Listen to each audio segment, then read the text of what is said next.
হাসপাতালের বাইরে একপাশে শুয়ে সারমেয়, অন্য পাশে মেঝেতে শুয়ে কাতরাচ্ছে মানসিক ভারসাম্যহীন রোগী। অভিযোগ, মাথায় গভীর ক্ষত, শরীর থেকে ছড়াচ্ছে দুর্গন্ধ। হাসপাতালে আসা যাওয়া করছে ডাক্তার, নার্সেরা, চত্বরে ঘোরাঘুরি করছে নিরাপত্তারক্ষী ও কর্মীরা, কিন্তু ভ্রুক্ষেপ নেই কারো। সাহায্যের জন্য এগিয়ে আসেনি কেউই।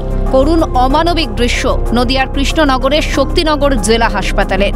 রাতভর বৃষ্টিতেও হাসপাতালের ভিতরে ঠাঁই হয়নি তার।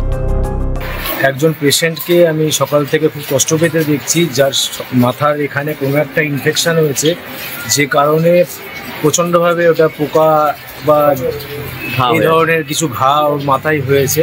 এই ধরনের একটা পেশেন্টকে একটা হসপিটাল কর্তৃপক্ষ এইভাবে বৃষ্টির মধ্যে বাইরে 24 ঘন্টা হতে চললো ফেলে রেখেছে, এর দায়ভার কে নেবে? অনেকবার হাসপাতালে তাকে ভর্তি করার চেষ্টা হলেও কোনো উপায়ে ওই ভবঘুরেকে ভর্তি করা যায়নি। যদি কেউ ভর্তি করাতে পারেন তাহলে অবশ্যই তার চিকিৎসা করবে হাসপাতাল, এমনটাই জানিয়েছেন শক্তিনগর জেলা হাসপাতালের সুপার। আমরা যে ভবঘুরে ভদ্রলোকের কথা বলছেন, সেই ভবঘুরে ভদ্রলোককে আমরা আমাদের তরফ থেকে আমাদের সিকিউরিটি স্টাফ এবং অন্যান্য স্টাফেরা তাকে ভর্তি করার চেষ্টা করেছে। এবার কারো ইচ্ছের বিরুদ্ধে তো আমরা তাকে জোর করে ধরে আনতে গেলে বিপত্তি হতে পারে, আমরা তাকে ধরে আনতে পারিনি। সেই কারণে আমরা ওনাকে খাবার পৌঁছেছি হাসপাতালের তরফ থেকে, কিন্তু উনি কিছুতেই ভর্তি হতে যান। আমাদের তরফ থেকে আমরা ফেলিয়ে রয়েছি, যারা কোনো সহৃদয় ব্যক্তি যদি ওনাকে বুঝিয়ে ভর্তি করতে পারেন, ডেফিনেটলি আমরা বাকি অংশটা আমরা দেখে রাখবো।